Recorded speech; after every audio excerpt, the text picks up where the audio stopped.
नमस्कार दोस्तों, आपका फेसबुक फ्रेंड सौरभ कुमार झा एक बार फिर से लेकर आया है एक नया टॉपिक।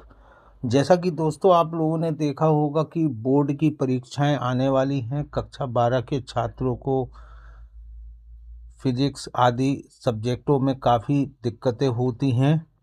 तो क्लास 12th के स्टूडेंटों को फिजिक्स विषय में प्रैक्टिकल में, जो कि एक प्रैक्टिकल है जिसका नाम है मीटर ब्रिज, तो आज हम डिस्कस करने वाले हैं इस मीटर ब्रिज के ऊपर। कैसे बच्चे इसके ऊपर अपना काम करेंगे, किस तरीके से इसके कनेक्शन करेंगे। आज का मेन टॉपिक है कनेक्शन के ऊपर। हाँ, अगर आप लोगों को वीडियो अच्छा लगता है तो प्लीज़ लाइक और सब्सक्राइब करें, मेरे चैनल को फॉलो करें, मेरे फेसबुक पेज को फॉलो करें। तो अब हम शुरू करते हैं मीटर ब्रिज। और मीटर ब्रिज में सबसे पहले शुरू करने के लिए, मीटर ब्रिज के एक्सपेरिमेंट को शुरू करने के लिए हमें सबसे ज़्यादा ज़रूरी है कि इसमें कौन कौन से एपरेटस यूज़ होने वाले हैं। तो एपरेटसों को कौन कौन से इसमें यूज़ होंगे एपरेटस और उनके क्या कार्य होते हैं, तो हम इस पर भी थोड़ी सी चर्चा कर लेंगे। तो शुरू करते हैं हम। हमारा पहला एपरेटस जो है वो है मीटर ब्रिज। मीटर ब्रिज में क्या होता है, एक आयताकार पटिया टाइप का होता है जिसके ऊपर धातु की कुछ पत्तियां लगी रहती हैं। It is only just type of a rectangular plank which is mounted some metal strip.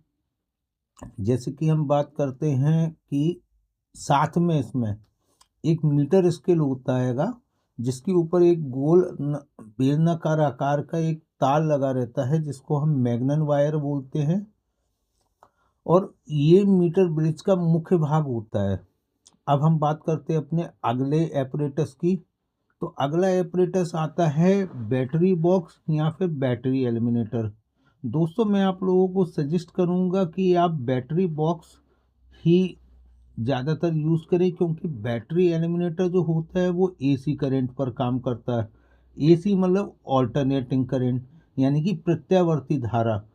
इसमें होता क्या है कि कई बार हम मीटर स्केल पर एक ही पॉइंट पर जब रीडिंग लेते हैं तो वोल्टेज कम ज़्यादा होने की वजह से उतार चढ़ाव आता है और हमारी एक ही पॉइंट पर रीडिंग अलग अलग आती है। गैल्वेनोमीटर में डिफ्लेक्शंस अलग अलग आते हैं। तो कभी कभी ये एक्सपेरिमेंट मतलब ठीक तरीके से एलिमिनेटर से नहीं हो पाता। इसके लिए हम ज़्यादातर आप लोगों को सजेस्ट करेंगे, मेनली मैं तो यूज़ करता हूँ बैटरी बॉक्स, जिसमें 1.5 वोल्ट के दो सेल होते हैं। अब 1.5 वोल्ट के दो सेलों को अगर हम सीरीज में क्रम में जोड़ेंगे तो क्या होगा कि 1.5 वोल्ट प्लस 1.5 वोल्ट मिलके हमें आउटपुट देगा 3 वोल्ट का। इसके बाद हम अगला हमारा एपरेटस है गैल्वेनोमीटर। गैल्वेनोमीटर का मुख्य काम होता है कि एक तो ये करंट की डायरेक्शन बताता है, यानी कि धारा की दिशा बताता है। साथ ही साथ माइन्यूट करंट, यानी कि सूक्ष्म से सूक्ष्म जरा सा भी करंट अगर होगा किसी भी सर्किट के अंदर तो हमें गैल्वेनोमीटर से आसानी से पता लग जाएगा। उसके साथ में हम अगला एपरेटस लेके चलते जॉकी।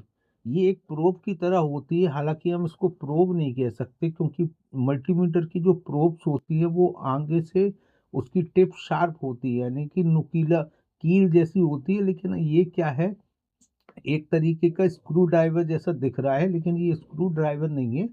आगे से ये जो इसका फ्लैट नोज है, ये जो मैग्नेट वायर जैसे हमने मीटर ब्रिज में बताया था, जब हम उस मैग्नेट वायर पर इसको टच करते हैं, और जो मैग्नेट वायर भी होता है ना उसमें वो अनइंसुलेटेड होता है। तो जब हम इसमें टच करेंगे मैग्नेट वायर के ऊपर इस जॉकी को ले जाकर, तो गैल्वेनोमीटर के अंदर कुछ ना कुछ डिफ्लेक्शंस पाए जाते हैं। उन डिफ्लेक्शन की रीडिंग्स को हम नोट करके अपनी ऑब्जर्वेशन टेबल में भरते हैं। अब आगे चलते हैं। आगे हम देखते हैं रेजिस्टेंस बॉक्स। ये जो आप लकड़ी का एक बॉक्स टाइप का देख रहे हैं, इसमें आप देख सकते हैं कि अलग अलग टाइप के नंबर डले हुए हैं। वैसे ज़्यादातर मीटर ब्रिज के एक्सपेरिमेंट में हम लोग 50 ओम्स से स्टार्ट करते हैं रेजिस्टेंस बॉक्स। तो मैंने यहाँ पर भी 50 ओम्स का ही रेजिस्टेंस बॉक्स दिखाया गया हैगा। इस चित्र में आप देख सकते हैं 50 ओम्स का रेजिस्टेंस बॉक्स। अब आप देखिए इसमें नंबर लिखे हुए हैं, सीधे से उल्टे की तरफ हम पढ़ते हैं राइट टू लेफ्ट 2 2 5 10। इसका मतलब क्या है दोस्तों, इसके ऊपर ये जो काली काली जो कीज लगी हुई हैं, जब हम इनको इस बॉक्स में से हटाते हैं तो अर्थात जैसे अगर हमने 2 नंबर की 5 नंबर की 10 नंबर की हटा दी, तो इसका मतलब होगा कि इस जो हमारा सर्किट है उसमें हम 2 5 और 10, यानी कि अगर इसका हम टोटल जोड़ें तो हमारा जो रेजिस्टेंस आएगा 2 + 5 + 10 यानी कि 17 ओम्स। क्योंकि रेजिस्टेंस का जो फॉर्मूला होता है सीरीज का, capital R is equal to small r1 plus small r2 plus small r3 and so on. ऐसी क्रम से जोड़ते जाएंगे जितनी भी रेजिस्टेंस, तो वो सारी उनके मान क्या होते हैं, उनकी वैल्यूज ऐड होती जाती है। तो जब भी हमें सर्किट के अंदर अगर अलग से कोई रेजिस्टेंस की ज़रूरत पड़ती है तो वहाँ पर हम किसको यूज़ करेंगे, रेजिस्टेंस बॉक्स को। अगला हम बात करेंगे रेजिस्टेंस वायर। ये भी वो भाग है सर्किट में जहाँ पर हमें जिस धातु के वायर का हमें रेजिस्टेंस यानी कि प्रतिरोध पता करना पड़ता है। आप कोई भी वायर ले सकते हैं। यहाँ पर चित्र में मैंने जैसा दिखाया है, जरूरी नहीं है कि आप उस वायर को उसी तरीके से मोड़े, उस तार को आप सीधा सीधा भी लगा सकते हैं। उसका निकालने के तरीके के लिए हम आगे भी इस पर वीडियो बनाएंगे। जब आप लोगों के कमेंट्स में अगर रिक्वायरमेंट आती है कि सर आप और वीडियो बनाएं, तो मैं बिल्कुल वीडियो बनाऊंगा आप लोगों के लिए। तो आप वायर को कैसे हम निकालेंगे वो आगे की वीडियो में हम बताएंगे। कैसे हम उसका डायामीटर लेंगे स्क्रू गेज से, कैसे हम उसकी लेंथ निकालेंगे, वो आपके कमेंट के ऊपर निर्भर करेगा। इसके बाद हम आते हैं की। ये एक ऑन ऑफ की तरह होती है। जैसे हमारे घर में पंखा, टीवी आदि चालू करने के लिए स्विच लगा रहता है। इस की के बाहर देख रहे हैं इसका जो प्लग रखा हुआ है, इस ये क्या करते हैं, हम इसको इस होल में लगाते हैं तो ये दोनों टर्मिनल क्या हो जाते हैं, आपस में क्लोज हो जाते हैं, यानी कि हमारा सर्किट ऑन हो जाता है। और अभी ये बाहर रखी हुई है तो इसका मतलब ये कि हमारा सर्किट ओपन है, यानी कि ये सर्किट हमारा ऑफ है। जब हम इसे इसमें लगा देंगे तो हमारा सर्किट ऑन हो जाएगा। अब आते हैं, आप जैसा कि पिक्चर में देख रहे हैं, जिस तरीके से मैंने एपरेटस को अपने सेट किया हुआ है, इसी तरीके से आपको अपने लैब के अंदर, अपने एक्सपेरिमेंट टेबल के ऊपर, जहाँ भी आप करें, घर में करें। वैसे घर में तो इतने एपरेटस आपको मिलेंगे नहीं, तो जाहिर सी बात है कि स्कूल या कॉलेज यूनिवर्सिटी की लैब में ही होंगे ये। तो इस तरीके से चित्र द्वारा दिखाए गए एपरेटसों को सेट कर लीजिए। अब इसके बाद हमें क्या करना है, सबसे पहले कनेक्शन हम मीटर ब्रिज का किसमें करेंगे, रेजिस्टेंस बॉक्स में। तो रेजिस्टेंस बॉक्स में कनेक्शन करने के लिए, अच्छा एक चीज़ और, इसको रियोस्टेट बॉक्स भी बोला जाता हैगा। तो हम इसका कनेक्शन शुरू करते हैं। मैंने सबसे पहले कनेक्शन को क्या किया हैगा कि पहला वायर मीटर ब्रिज के एक पॉइंट से उठा करके रेजिस्टेंस बॉक्स में दे दिया, और दूसरा वायर उठाकर भी हमने मीटर ब्रिज के, सॉरी, रेजिस्टेंस बॉक्स के दूसरे एंड पर दे दिया। यहाँ पर दोस्तों एक बात आपको बताना चाहूँगा कि मैंने दोनों तरफ ब्लैक वायर यूज़ किए हैं, क्योंकि रेजिस्टेंस में प्लस माइनस नहीं होता हैगा। तो आप कोई भी वायर किसी भी तरफ आसानी से लगा सकते हैं। आगे बढ़ते हैं, आगे हमारा पॉइंट आता है गैल्वेनोमीटर।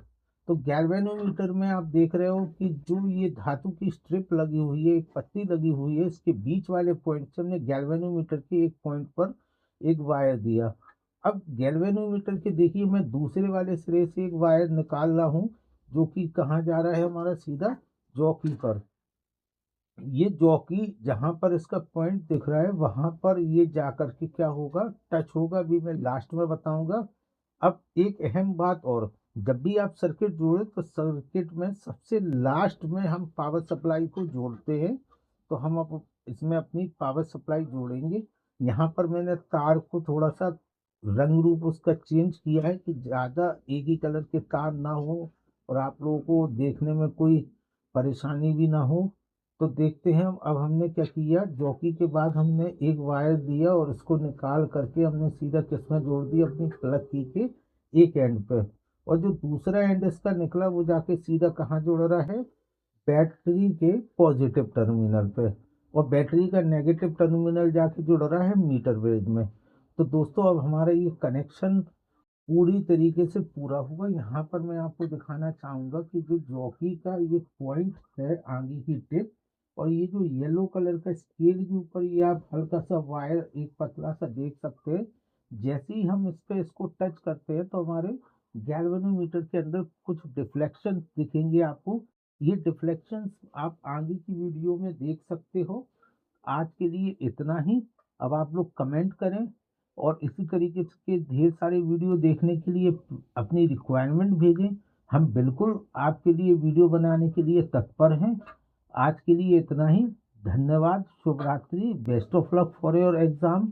सारे छात्रों को सौरभ कुमार झा सर की तरफ से तहे दिल से हार्दिक शुभकामनाएं हैं।